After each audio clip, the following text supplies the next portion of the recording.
Now let's dive deep into this big LGBTQ story for today. I'm Faye Watt, and let's queer up health. Celebrities flood famous WeHo queer club, the Abbey, for National PrEP Day. Dua Lipa had us all levitating at the start of the month as she helped celebrate the inaugural National PrEP Day event thrown by telemedicine company MISTR as part of a campaign to get 10,000 people to sign up for PrEP over a 10-day period. As she performed, she was joined on stage by RuPaul's Drag Race legends Symone, Aquaria, Shea Couleé, Trinity the Tuck, and Plastique Tiara.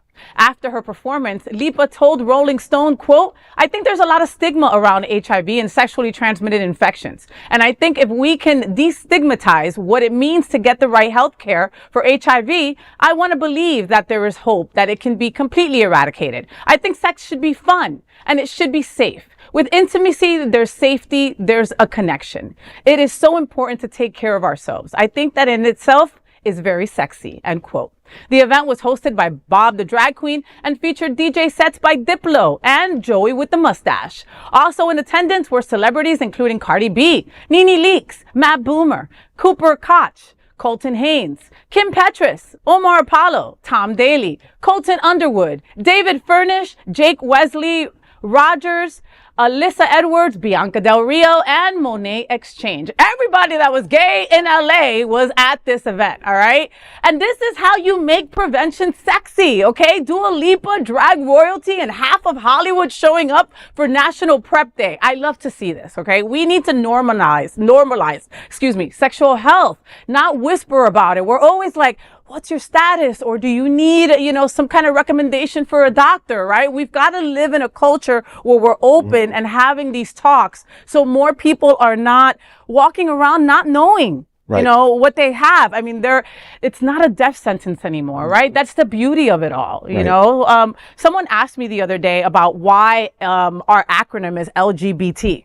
Right? Instead of GL, how it used to be, right? And the story supposedly is that during the AIDS crisis, when most men had nobody by their side, the lesbians took it upon themselves. There was a lesbian group, and I apologize for not remembering my history and not remembering their name, but they took it upon themselves to be on the bedside of these gay men, to make sure that their papers were filled out, that they needed their end of life things taken care of. And so they decided to change the acronym to LG. And I think that people forget that we're an acronym together, unified, right? People don't think that women, take PrEP. I mean, these are things in education that everybody should know. And I'm looking at you because this is your playing field. You know what I mean? Like, this is what you talk about with your eyes closed. I do. And the amazing thing is I've been doing a lot of talks recently at some of the local colleges. So I'm speaking to the professors, have me coming into their classroom and giving HIV and STI discussions with them. Wow.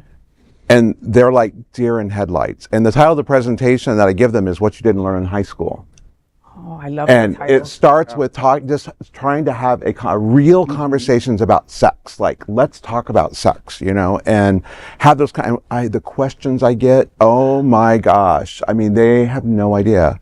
They have no idea. It's like, you can get it from a toilet seat, or can you get it still from kissing? And different, it's unbelievable, and this just goes to show why it's so important. We need to continue that message out there. Yeah, and celebrities and folks like this with a platform this big, it makes you look, and it makes you pay attention, right? You maybe never heard of PrEP, but all of a sudden you're like, wait, Bob the Drag Queen is there? I should learn what's going on. I know it sounds silly, but it's true, because when I'm watching Drag Race, the new ones that come out, they're always doing the MISTR commercials there too, and they're always having a spokesperson that is probably from the franchise itself too. So the visibility is great, in terms of that. And I'm so happy to see that, they're using people within our community, and it's one community, because you were really talking about there, LGBTQIA, it's one community. We're not segmented into like lesbians and then we're the gays, you know what I mean? We have to think of ourselves as one community. Much like Vaughn, my spirit is filled by being a minister. My paycheck comes from Broward House. I'm an HIV educator. Just this afternoon, I was talking to people in recovery treatment center about HIV and STIs and how to protect yourself. And they're like deer in the headlights, like you said. When I mentioned, I always start out with who's had sex in the past 15 years, you're at risk, no matter who you are. That changes how they think about it. My focus is into the non-LGBT community too. They need to be on PrEP as well. Yeah. And so that's my focus. I love this. It gets to the queer community, which is nice. This gets to the larger community as well. We need to expand that as well. 100%. 100%. Jason? Education is key. I mean, education is going to remove that stigma. Yeah. And even, you walk around Wilton, you walk around town and you see the different vans, HIV testing with the sign outside. And you wonder, like, how many people are going in there looking behind them and like, oh, who's going to know that I'm going to get tested? Or even going in, not knowing what the results are and not knowing that those providers are there to walk you through it. Like, you're not alone. We are an entire community. So I think the education campaign and removing the stigma is huge for our community. And thank you, MISTR. Thank you, Tristan.